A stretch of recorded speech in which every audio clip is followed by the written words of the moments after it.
Hello everyone, welcome to my channel code sir with Mike. तो आज हम अपने डायनेमिक प्रोग्रामिंग के प्लेलिस्ट का वीडियो नंबर 33 करने जा रहे हैं। The question is very good. Okay, काफ़ी चीज़ें सीखने को मिलेंगी। LeetCode number 1799 medium level question है, बट अगर आप इसको समझ जाओगे तो आप खुद से बना सकते हो। ठीक है, it can be made very easy once you understand the approach. Okay, और क्वेश्चन का नाम है maximum score after n operations. It has been asked by Meta. और इनपुट और आउटपुट देखकर समझते हैं क्वेश्चन क्या है।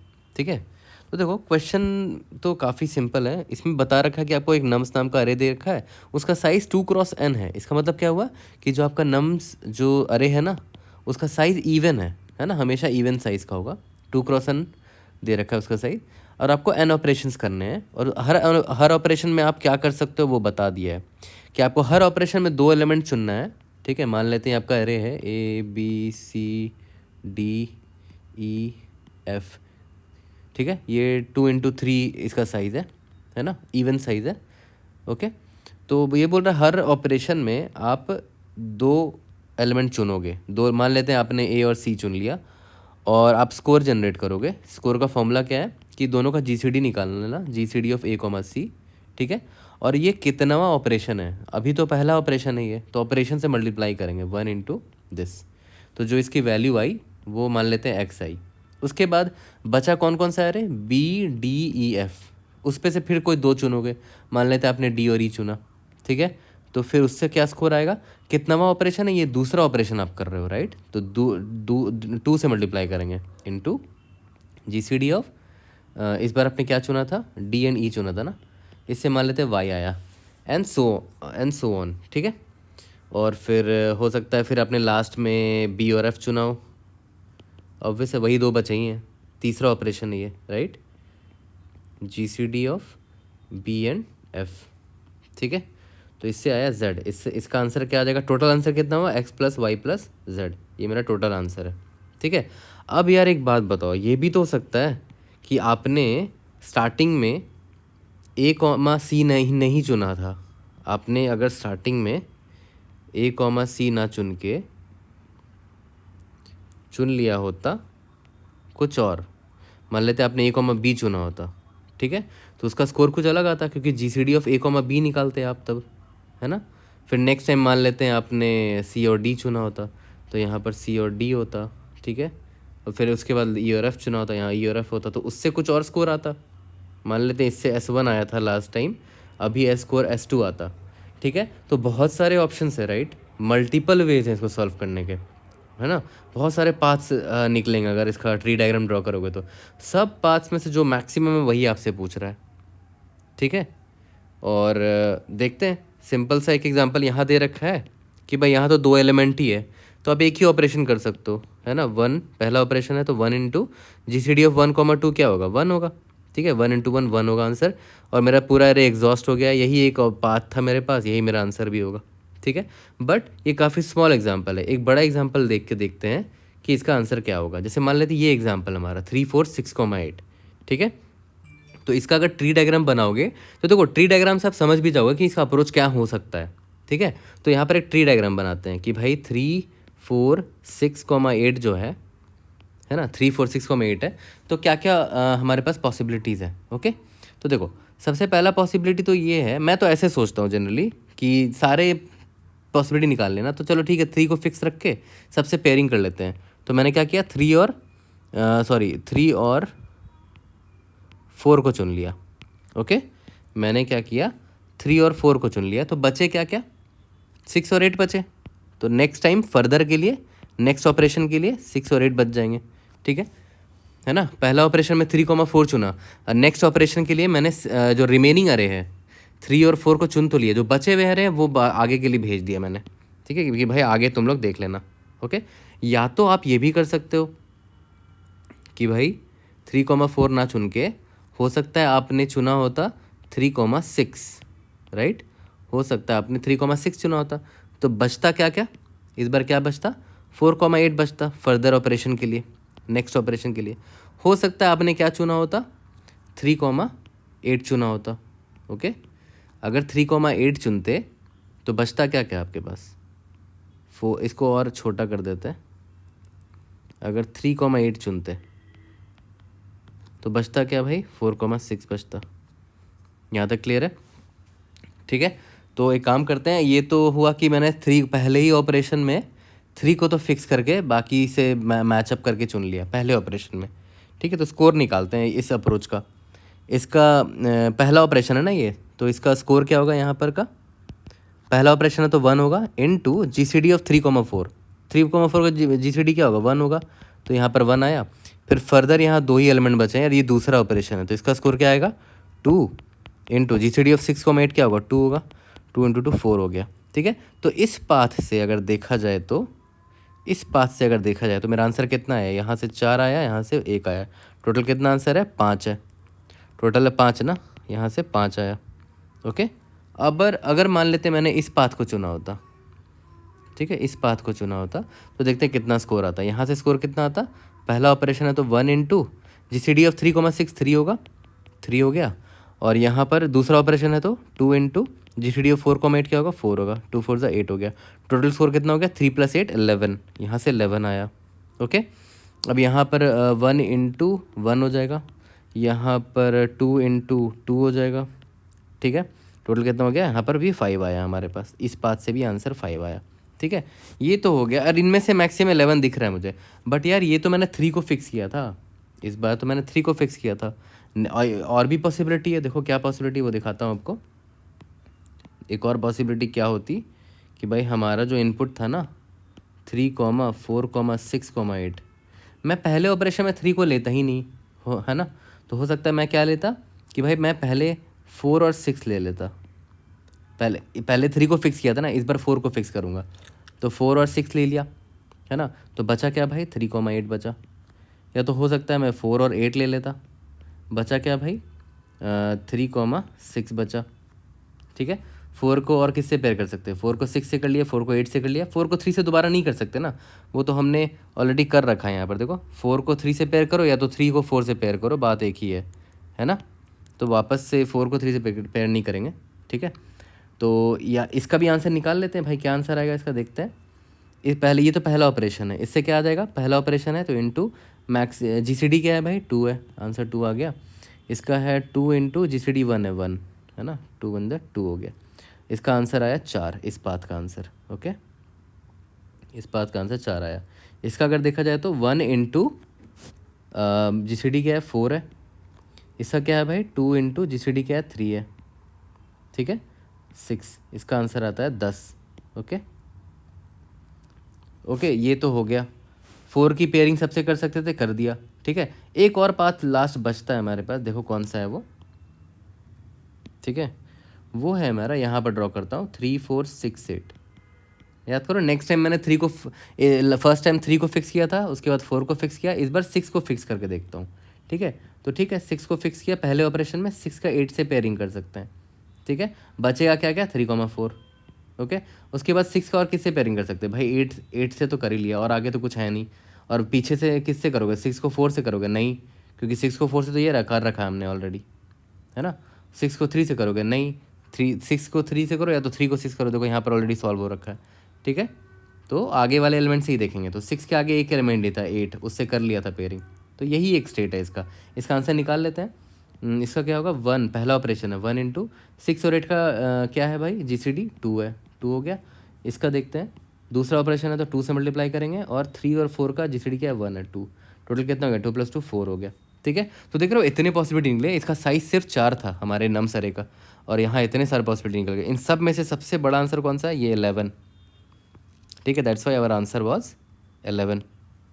ठीक है, तो देखा जाए तो बड़ा सिंपल लग रहा है, तो है मुझे अभी फ़िलहाल कि मैंने क्या किया, फॉर इंट i = 0 से स्टार्ट किया, i n।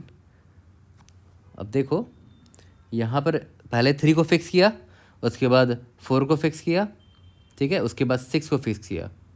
ठीक है, फिर 8 को फिक्स करेंगे तो 8 के आगे कुछ है ही नहीं ना, है ना, तो फिक्स करने के लिए या ये मतलब इस इंडेक्स तक ही जाना इनफ है, n-2 तक, है ना। उसके आगे जाएगा तो उसका आगे कोई एलिमेंट है ही नहीं, है ना। तो ये मैं बोल रहा हूँ i = 0, i n-1। ठीक है, <= n-2 कर दो, इतनी तक जाना सही रहेगा।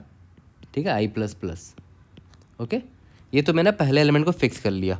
उसके बाद उस पहले एलिमेंट का बाकी सारे एलिमेंट से पेयरिंग करने के लिए मैं क्या करूँगा, for int j is equal to i+1, i के बाद वाले सारे एलिमेंट से पेयरिंग करनी है, j less than n j plus plus.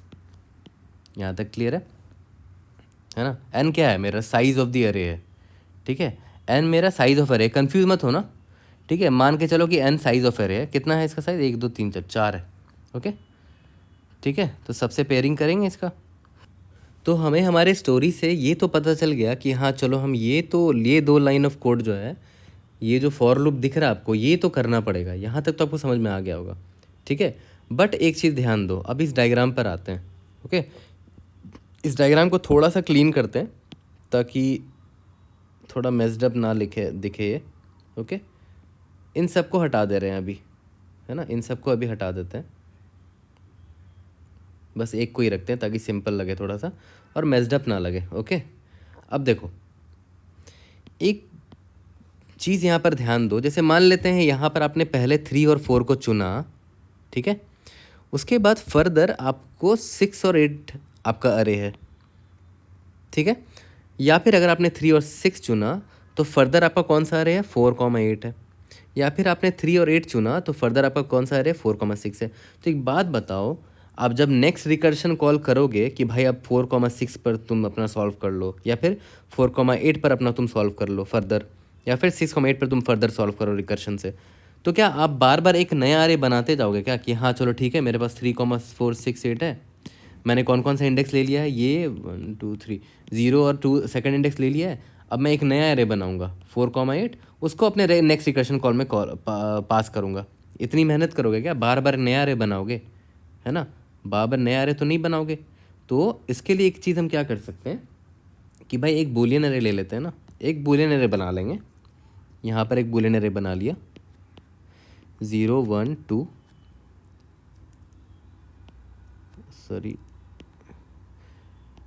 3, ठीक है। स्टार्टिंग में कोई भी यूज़ नहीं हुआ है, ठीक है। जैसे ही हमने 3 और 6 को पिक किया, जैसे ही हमने 3 और 6 को पिक किया, मैंने क्या किया, 3 वाला इंडेक्स को ट्रू मार्क कर दिया और 6 वाले इंडेक्स को ट्रू मार्क कर दिया। ये इंडेक्स 3 और 6 वाला था, इन दोनों को ट्रू मार्क कर दिया, और ये वाला भी पास कर देंगे ना, ये बूलियन अरे भी पास कर देंगे। तो यहाँ पर जब बूलियन अरे आएगा मेरे पास यहाँ पर 0 1 2 3, ठीक है, तो मैं इधर ही चेक कर लूँगा ना कि अच्छा ये और ये ट्रू मार्क्ड है ना, तो उन दोनों को इग्नोर कर दो, जो जो फॉल्स मार्क्ड है उन्हीं में से पिक करना है। तो 6 और 8 ही फॉल्स मार्क्ड है, तो उन दोनों में से ही चुनेंगे, और क्या, है ना। सिमिलरली यहाँ पर भी मेरा जब अरे पास होगा, ठीक है, यहाँ पर मैंने 3 और 6 को चुना था, है ना, यहाँ पर मैंने अच्छा इधर तो 3 और 4 को चुना था ना, तो ये दोनों ट्रू मार्क्ड होगा और ये फॉल्स मार्क्ड होगा।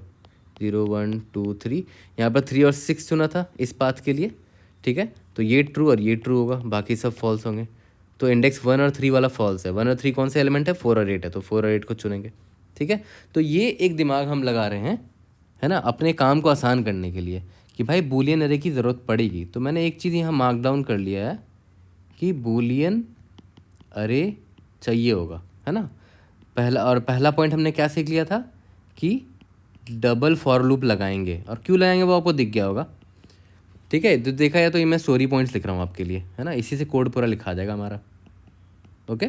स्टोरी पॉइंट्स इसी से लिख लेंगे कि भाई डबल फॉर लूप लगाएंगे और एक बूलियन अरे लगाएंगे, यूज़ करना पड़ेगा, बूलियन अरे यूज़ करना पड़ेगा, फिर हम अपना आंसर निकाल लेंगे, ओके।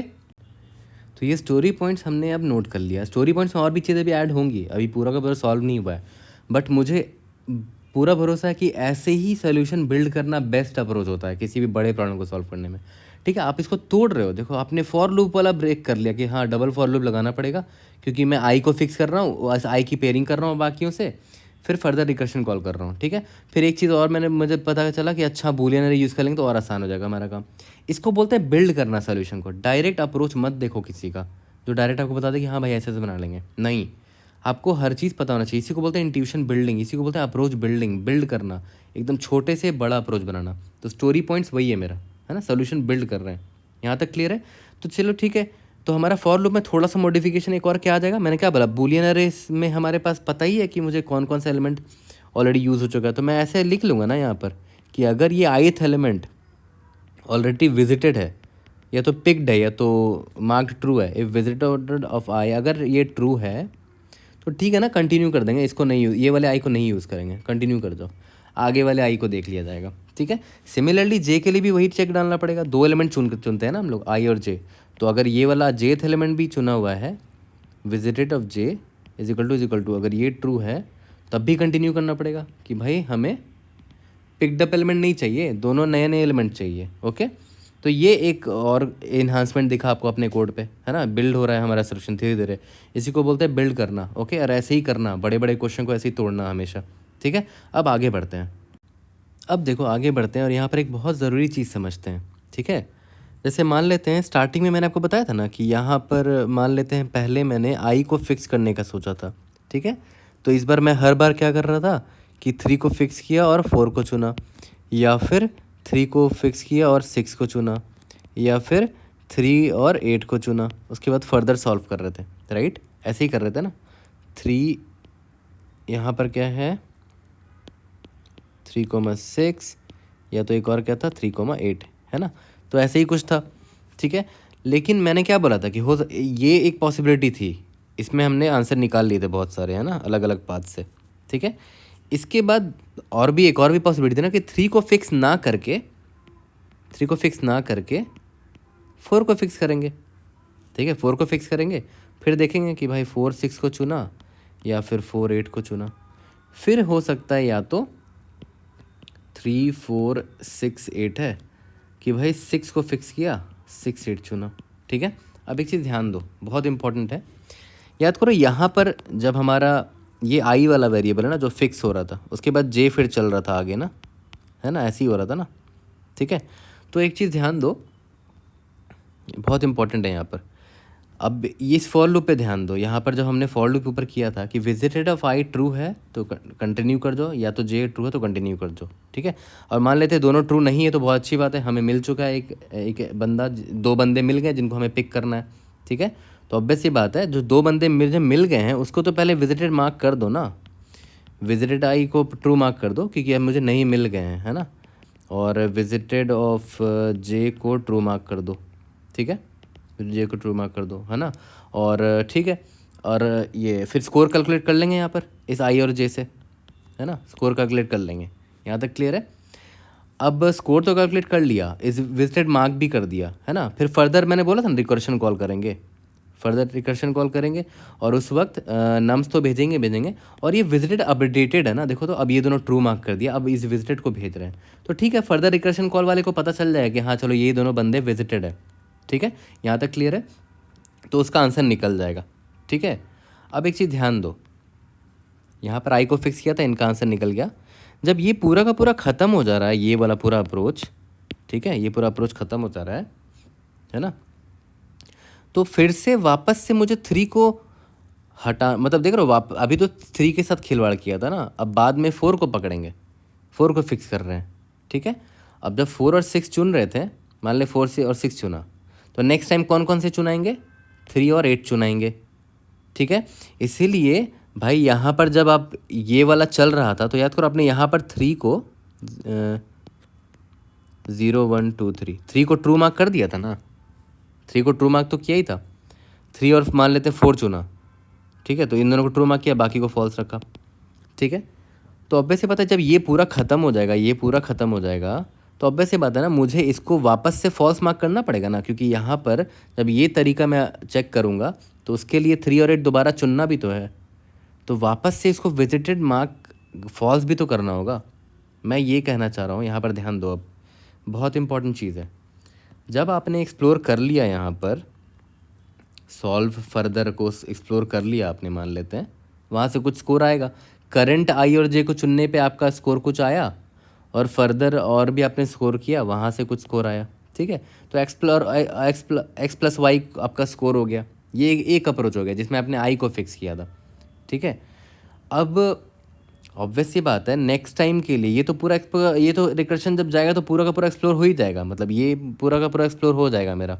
ठीक है, लेकिन जब ये ख़त्म हो जाएगा तो ऑब्वियस सी बात है मुझे वापस से विजिटेड आई को फॉल्स मार्क करना पड़ेगा, और वापस से विजिटेड जे को फॉल्स मार्क करना पड़ेगा, ताकि फिर बाद में हम दूसरे नंबर्स को फिक्स करें और दूसरा अप्रोच मतलब दूसरे पाथ में एक्सप्लोर करें, है ना। ऑब्वियस सी बात है, इसी को तो बोलते हैं ना बैक ट्रैक करना, कि किसी को आपने पिक किया, एक्सप्लोर किया, फिर वापस से उसको रिमूव कर दिया। यही तो बैक ट्रैकिंग का पार्ट है, ठीक है। मैंने बैक ट्रैकिंग इसमें नहीं, बैक ट्रैकिंग वाले प्लेलिस्ट में इसको नहीं बताया, क्योंकि इसमें हम मेमोरीज भी करेंगे, तो ये डीपी है एक्चुअली में, ठीक है। लेकिन ये चीज़ समझना बहुत ज़रूरी था। अगर मैं जनरली डायरेक्ट बोल देता ना कि हाँ बैक ट्रैकिंग करेंगे, फॉल्स फॉल्स कर देंगे, बट उससे नहीं समझ में आता, आपको ये समझना ज़रूरी था, है ना। देख रहे हो, वापस से जब 4 को फिक्स कर रहे हैं तो नेक्स्ट टाइम 4 और 6 मान लेते चुना है, तो नेक्स्ट टाइम 3 और 8 चुनाएगा। तो ये तो एक अलग कहानी है ना, ये एक अलग कहानी है, ये एक अलग कहानी है, ये एक अलग कहानी है। तो ये कहानी में जो जो मार्क डन हुए हैं, मार्क विजिटेड हुए हैं, उसको वापस से मार्क्स विजिटेड फॉल्स करना पड़ेगा, तभी तो ये कहानी फिर से फ्रेश स्टार्ट होगी। तो वही मैं यहाँ करना चाह रहा हूँ कि विजिटेड आई और विजिटेड जे को वापस से फॉल्स भी कर रहे हैं, ठीक है। यहाँ तक क्लियर है। देखो इसी को बोलते हैं यार सोल्यूशन बिल्ड करना। अगर मेरी वीडियो लंबी जाती है दैट्स टोटली फाइन, बट आपको हर एक लाइन का मतलब आना चाहिए, है ना। ये लाइन क्यों लिखा वो भी पता होना चाहिए, वापस से ये लाइन क्यों लिखा वो भी पता होना चाहिए, राइट। फिर यहाँ पर ये किया, यहाँ पर ये किया, for loop double for loop क्यों आया वो भी पता होना चाहिए। Everything should be explain, you should know the why of every line of your code. कोई भी लाइन बिना मतलब थोड़ी लिख सकते हैं, ठीक है। हर एक चीज़ इसलिए आपको जानना ज़रूरी है। यहाँ तक तो क्लियर हो चुका होगा। अब आगे बढ़ते हैं। तो अब देखो प्रिटी मच आपने अपना पूरा कोड कर लिया है, ठीक है। तो नॉर्मल रिकर्शन से अगर इसको सॉल्व करें तो हमारा कोड कैसा दिखेगा वो समझो, ठीक है। मैंने क्या बोला कि मैं एक सॉल्व फंक्शन लिखूँगा हमेशा की तरह, ओके। उसमें मैं अपना नम्स तो पास कर ही रहा हूँ, और इस बार एक विजिटेड बूलियन अरे भी ले रहा हूँ। ये रीज़न याद है ना क्यों, ठीक है। इंपॉर्टेंट रीज़न जानना। स्टार्टिंग में सारे एलिमेंट्स नॉन विजिटेड है, सारे मार्क्ड फॉल्स हैं अभी, ओके। और कितनावा ऑपरेशन चल रहा है वो तो पता होना चाहिए ना आपको, ठीक है। याद करो जब मैं फॉर लूप लिखा था तो यहाँ स्कोर कैलकुलेट करेंगे ना, तो पता होना चाहिए ना कितनावा ऑपरेशन चल रहा है। तो मान लेते हैं अभी फर्स्ट ऑपरेशन चल रहा था, तो फर्स्ट से मल्टीप्लाई करेंगे 1 से। फिर दोबारा जब रिकर्शन कॉल कर रहे हैं फर्दर जो बचे हुए एलिमेंट्स उनके लिए, उसके लिए मैं यहाँ पर पास करूँगा ना कि भाई अब कौन सा ऑपरेशन चल रहा है, ऑपरेशन +1 भेज दूंगा कि भाई अब नेक्स्ट ऑपरेशन, सेकंड ऑपरेशन की बात हो रही है, ठीक है। तो मैं यहाँ पर फर्स्ट पास करूँगा, ये स्टार्टिंग है, ठीक है। अब सॉल्व हमारा फंक्शन डिफाइन करते हैं। क्या क्या पास कर रहे थे, नम्स, उसके बाद क्या पास कर रहे थे, विजिटेड, उसके बाद क्या पास कर रहे थे कि कौन सा ऑपरेशन है, तो इसको ओपी लिख देते हैं, या तो ऑपरेशन ही लिख दो, कन्फ्यूजन ना हो जाए, ओके। यहाँ तक क्लियर है, ठीक है। हमने सॉल्यूशन लिटरली बिल्ड किया है एक एक लाइन से, तो आई होप आपको डाउट नहीं आना चाहिए कहीं पर भी। और इसके बाद देखो मैंने क्या बोला कि भाई हम क्या करेंगे, सारे पॉसिबिलिटी को एक्सप्लोर कर लेंगे। मतलब for int i is equal to 0, i less than equal to n-2, i plus plus, ठीक है। और एक और चीज़ याद करो, बोला था ना मैंने कि अगर विजिटेड ऑफ आई है, मतलब ये आई अगर विजिटेड है इज इक्वल टू ट्रू है तो कंटिन्यू कर जाओ, है ना। और अगर विजिटेड नहीं है तो चलो अच्छी बात है। अब हम देख लेते हैं जे के लिए, है ना। For int j is equal to i plus 1, j less than n, j plus plus, ठीक है। यहाँ तक क्लियर है। और फिर सेम चीज़ यहाँ पर भी डाल देंगे जे के लिए कि अगर भाई ये विजिटेड जे, ये जेथ एलिमेंट भी विजिटेड है तो काम नहीं बनेगा, हमें नॉन विजिटेड एलिमेंट्स चाहिए। यहाँ पर भी कंटिन्यू कर जाओ अगर वे विजिटेड है तो, ठीक है। और अगर दोनों विजिटेड नहीं है तो हम यहाँ पर आगे बढ़ जाएंगे, ठीक है। आगे बढ़ेंगे तो मैंने क्या बोला था कि चलो ठीक है, आई और जे को ट्रू मार्क कर दो, विजिट मार्क कर दो, इसको विजिट मार्क कर दो, ओके। अब उसके बाद मैंने क्या बोला कि भाई करंट स्कोर तो पहले निकाल लो। तो करंट स्कोर को मैं रेड से लिखता हूँ, ये आपको पता होना चाहिए। इसका निकाल लेता हूँ। करंट स्कोर क्या है भाई, एस से लिखते हैं। ऑपरेशन, मेरे ऑपरेशन की वैल्यू क्या है अभी, ऑपरेशन फॉर्मूला दे रखा था ना क्वेश्चन में, इनटू जीसीडी निकालने का एक एसटीएल है C++ का, अंडरस्कोर जीसीडी। किनका निकालना है, ith एलिमेंट और jth एलिमेंट का, यानी कि nums of I and nums of J. GCD निकाल लिया, यहाँ से स्कोर निकाल लिया, ठीक है। अब जो बचे हुए एलिमेंट्स हैं बाकी स्कोर वहाँ से आएगा, ठीक है, बाकी स्कोर वहाँ से आएगा, ओके। तो रिमेनिंग स्कोर उसको बोलते हैं, रिमेनिंग स्कोर, ठीक है। वहाँ से निकाल लेंगे। सॉल्व को दोबारा कॉल करेंगे, नम्स तो पास करेंगे ही, और अबेटेटेड विजिटेड भेज रहे हैं ना, देख रहे हो, मार्क विजिट कर दिया उनको, उसी से पता चल जाएगा कि कौन कौन से एलिमेंट बचे हुए हैं अब। और इस बार देखो ऑपरेशन +1 भेज रहे हैं कि अब ऑपरेशन +1 की बारी है। कितनावा ऑपरेशन हो रहा है वो पता होना चाहिए ना, ठीक है। तो आई होप यहाँ तक आपको सब कुछ क्लियर हो गया होगा, ठीक है।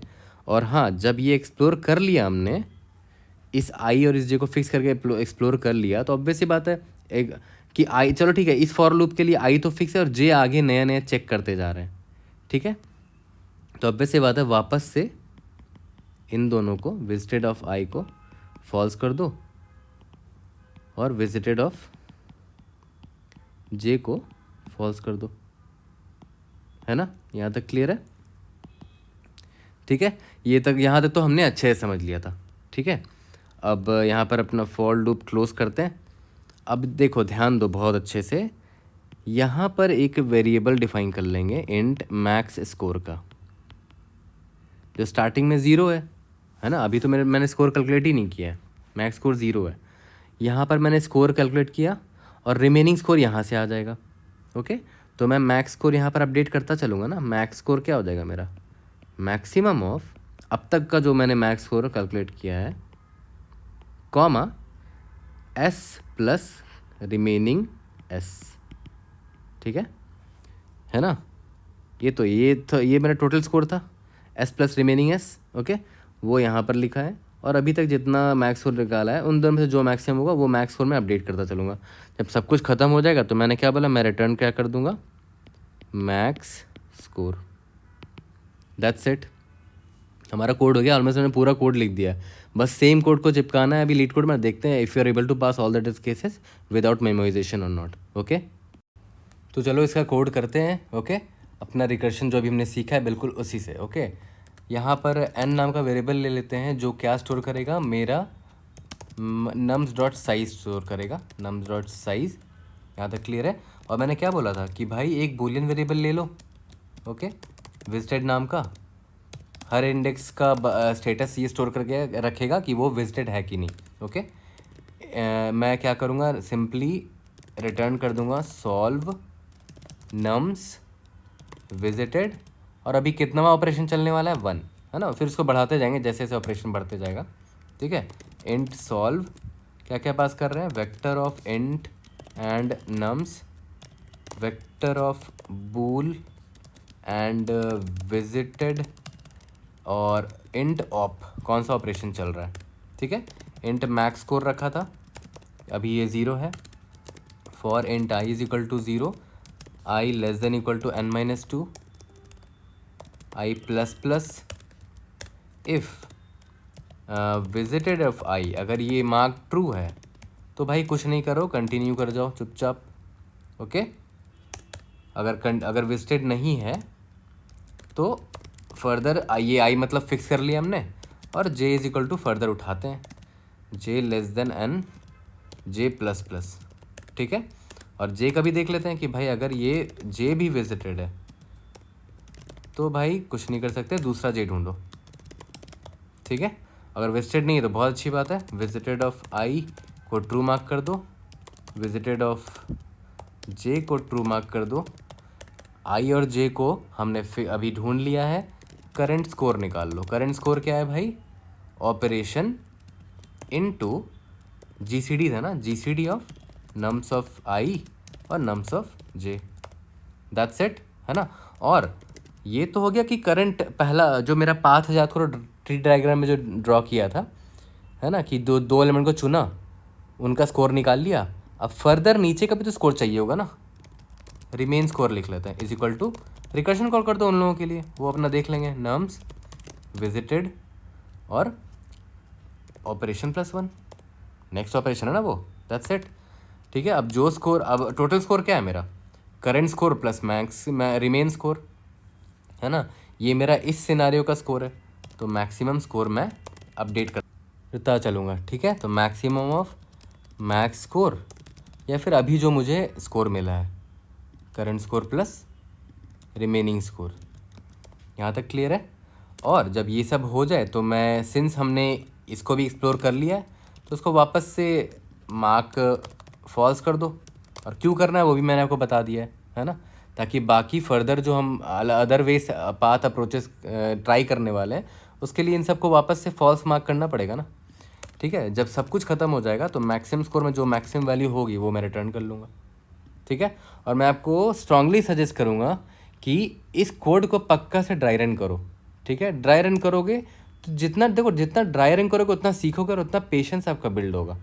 ठीक है, that's very important. Dry run करो, ये वाला एग्जाम्पल लेकर ड्राई रन करना 3 4 6 8 वाला। ठीक है, देखो सबमिट तो हो गए सारे एग्जाम्पल्स, लेकिन देखते हैं कि पूरा का पूरा कोड सबमिट होता है कि नहीं, है ना। मोस्ट प्रोबेबली ये टाइम लिमिट एक्सीड करेगा। ठीक है,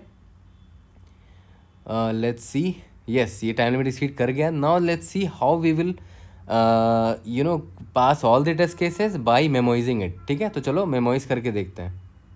अब देखो हम समझेंगे कि इसको मेमोइज कैसे करना है। तो याद करो पहले क्या करते थे कि मेमोइज करने वक्त मैंने यहाँ बोला था ना, देखो क्या क्या चीज़ें चेंज हो रही हैं वो देख लो।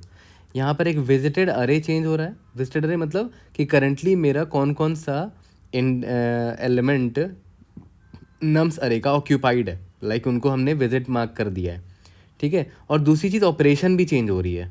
ठीक है, तो इसका मतलब क्या हुआ कि इन दोनों को लेकर हमें एक बनाना पड़ेगा, एक मेमोइज, एक कैशिंग टेक्निक बनानी पड़ेगी, राइट। मेमोइज करना पड़ेगा इन दोनों को लेकर।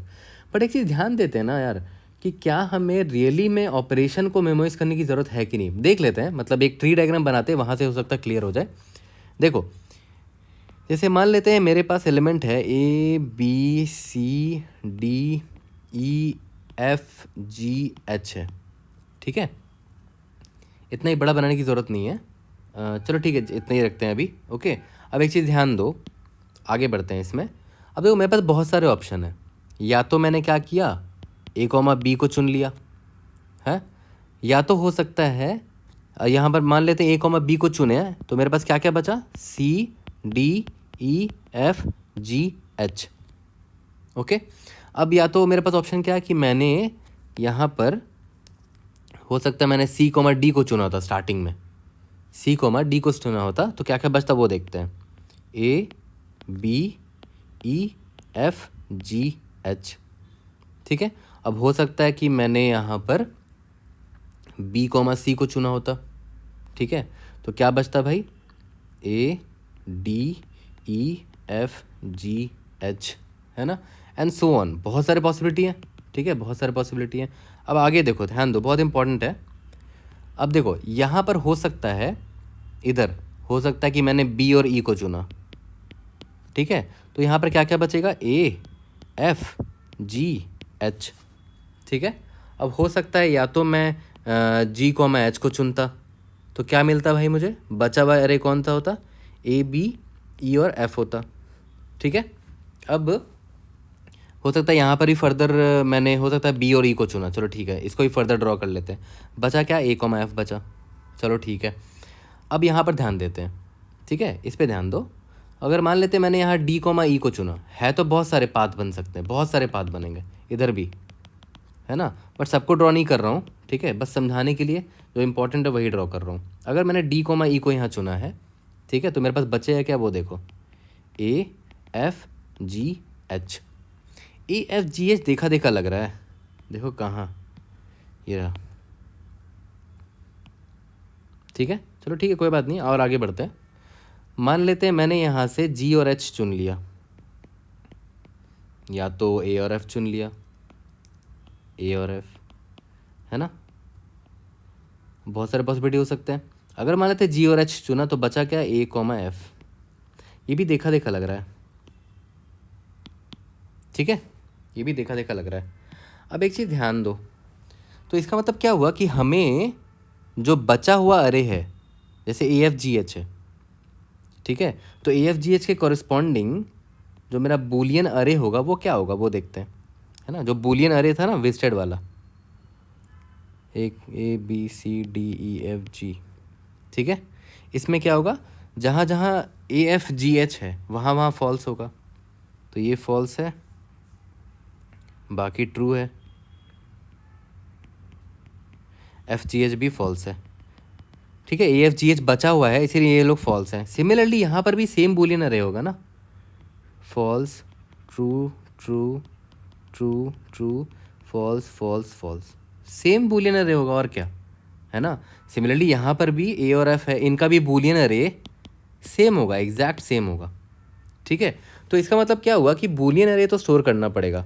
कि अगर मान लेते हैं इस बूलियन अरे का आंसर मुझे पता है, मतलब ये वाले स्टेट का मुझे आंसर पता है, इस स्टेट का आंसर मुझे पता है, तो मैं यहाँ पर क्यों सॉल्व करूँगा फर्दर, यही से इस स्टेट का जो आंसर होगा वही रिटर्न कर दूंगा, ठीक है।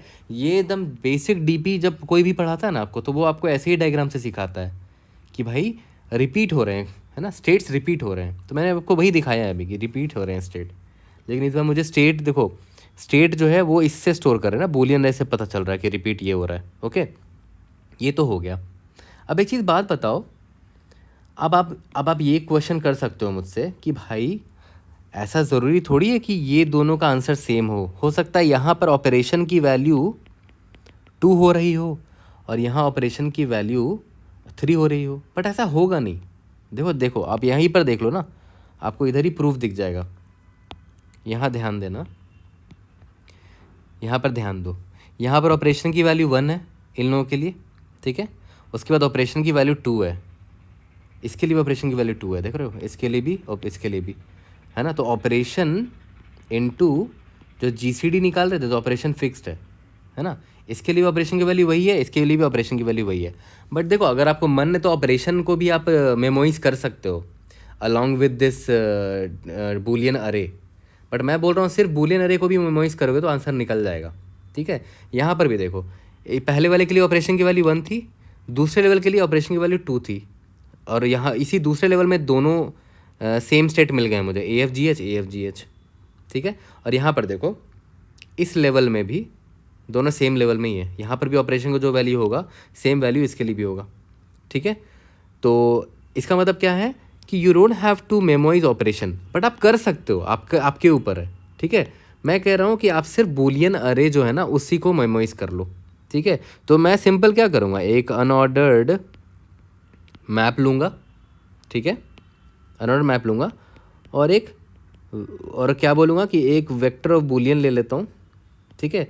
उसके करस्पॉन्डिंग क्या आंसर है वो स्टोर कर लूँगा मैप में, ठीक है। मतलब मैंने एक मैप बनाया है जिसमें वो बूलियन अरे होगा ना, ठीक है। यहाँ false false, true true true के आंसर क्या था भाई, 3 था, सिंपल। फिर यहाँ पर फॉल्स ट्रू फॉल्स फॉल्स का आंसर क्या था भाई, 4 था। ऐसे स्टोर कर लूँगा ताकि फ्यूचर में मुझे ये बूलियन अरे दोबारा दिखे ना तो मैं डायरेक्ट आंसर 3 बता दूँ, ठीक है। तो भाई कुछ नहीं करना है, जो हमारा बूलियन अरे है ना बस विजिटेड वाला उसी को मेमोइज करना है, दैट्स इट, आपका काम हो गया, मेमोइज भी हो गया ये, ठीक है। तो जल्दी से मेमोइज करके देखते हैं if you are able to pass all the test cases और नॉट। तो अब देखो इसको सिंपली मेमोइज कर देते हैं। मैंने क्या बोला कि मेमोइज करने के लिए मैं एक अनऑर्डर्ड मैप ले रहा हूँ जिसमें मैं एक बूलियन अरे वेक्टर ऑफ बूल, है ना, उसके करस्पॉन्डिंग क्या आंसर है वो स्टोर कर लूँगा। इसका नाम MP रखते हैं, ओके। अब ऑब्वियस सी बात है इस MP को मुझे पास करना पड़ेगा हर बार, है ना। तो यहाँ पर एंड MP पास कर दिया, और जब दोबारा यहाँ पर कॉल कर रहे हैं सॉल्व को तो यहाँ पर भी MP को पास करना पड़ेगा, ठीक है। और यहाँ पर सब कुछ स्टार्ट करने से पहले ही चेक कर लो कि अगर MP डॉट फाइंड हमने ये वाला विजिटेड अरे देख रखा है पहले is not equal to MP dot end, तो भाई कुछ सॉल्व करने की ज़रूरत नहीं है further, return MP of visited array, है ना। यहीं पर हमारा कहानी ख़त्म हो जाएगा, ओके। और लास्ट में आंसर भेजने से पहले यहीं पर स्टोर कर लो अपने आंसर को, बस। और यहाँ पर एक और चीज़, यहाँ पर MP इधर भी पास करना होगा, है ना। तो लेट्स सी अगर हम इस बार सारे टेस्ट केसेस पास कर पा रहे हैं कि नहीं यूजिंग आवर मेमोराइजेशन टेक्निक और नॉट, ओके। तो सबमिट करके देखते हैं, hopefully this should pass all the test cases. हमारा मेमोराइजेशन टेक्निक है ये, okay. Indeed yes we have solve this question, we have pass all the test cases using our memoization technique, ठीक है। अब देखो इसका टाइम कॉम्प्लेक्सिटी समझने की कोशिश करते हैं। तो देखो ध्यान दो, हमारा जो ये कोड था ना जो हमने लिखा था, तो याद करो, देख रहे हो हमारे एक एलिमेंट को पिक भी कर रहे हैं और नॉट पिक भी कर रहे हैं। तो टोटल मान लेते हैं अगर हमारे पास n एलिमेंट्स हैं, ठीक है, तो हर एक एलिमेंट के पास हमारे पास 2 ऑप्शन है, या तो पिक करो या तो पिक ना करो, है ना। दोनों चीज़ देख रहे हैं। तो 2 का पावर n मतलब पॉसिबिलिटीज़ तो वहाँ से मिल गए, टोटल 2 का पावर n पॉसिबिलिटीज़ हम ट्राई कर रहे हैं, ठीक है। और हर एक पॉसिबिलिटी में देख रहे हो, ये फॉर लूप हम चला के देख रहे हैं, है ना। तो वहाँ से n स्क्वायर तो अलग से आ गया, ठीक है। टोटल एलिमेंट्स अगर n है तो टोटल पॉसिबिलिटी कितने होगा, 2 n, और यहाँ पर n स्क्वायर आ गया क्योंकि हम फॉर लूप चला रहे हैं, है ना, क्वाड्रेटिक फॉर लूप चला रहे हैं यहाँ पर, ठीक है। बट एक चीज़ और कर रहे हैं, देखो GCD निकाल रहे हैं नम्स ऑफ i और नम्स ऑफ j का। तो GCD में का एक्चुअली में अगर अंडरस्कोर GCD का इंटरनल इम्प्लीमेंटेशन देखोगे तो वो यूक्लिडियन एल्गोरिथम यूज़ करता है जिसकी कॉम्प्लेक्सिटी होती है लॉगरिथमिक होती है, जो भी एलिमेंट हम उसको पास कर रहे हैं। तो जितना बड़ा, तो वर्स्ट केस में क्या होगा कि एक बहुत बड़ा एलिमेंट है जिसका GCD निकालना पड़ा होगा इसको, तो मान लेते हैं वो बहुत बड़ा एलिमेंट A है, ठीक है, या तो M मान के चल लो, मैक्सिमम सबसे बड़ा एलिमेंट होगा, तो उसका GCD क्या होगा, लॉग, मतलब GCD का टाइम कॉम्प्लेक्सिटी क्या होगा, लॉग ऑफ M, ठीक है। तो ये हमारा ओवरऑल टाइम कॉम्प्लेक्सिटी है, ठीक है। बट यार इस क्वेश्चन में सबसे बेस्ट पार्ट पता है क्या था, जो हमने ट्री डायग्राम से पहले फॉर लूप लिखा, है ना, उसके बाद बूलियन अरे क्यों लगा वो, उसके बाद हमने इसको मेमोइज़ किया, और मेमोइज़ भी कैसे किया वो भी देखा आपने, कितना स्मार्टली हमने मेमोइज़ किया, ठीक है। तो इसी को बोलते हैं बिल्ड करना सोल्यूशन को, एक एक मतलब स्टेप बाय स्टेप चलो। डायरेक्ट कोई भी ऐसी वीडियो या ट्यूटोरियल मत देखो, या कोई भी ऐसा आर्टिकल मत पढ़ो जहाँ पर डायरेक्ट बता दिया हो आपको कि हाँ भाई ये बैक ट्रैकिंग है, यहाँ पर फॉर लूप लिखेंगे, है ना, यहाँ पर मेमोइज़ के लिए मैप यूज़ कर लेंगे, ऐसे नहीं होना चाहिए। आप हर चीज़ रिक्वायरमेंट, जैसे जैसे रिक्वायरमेंट आती है वैसे वैसे आप खुद बिल्ड करते हो अपने सोल्यूशन को। आई होप आपको समझ में आया हो। कोई भी डाउट होता है raise in the comment section और try to help you out. See you in the next video. Thank you.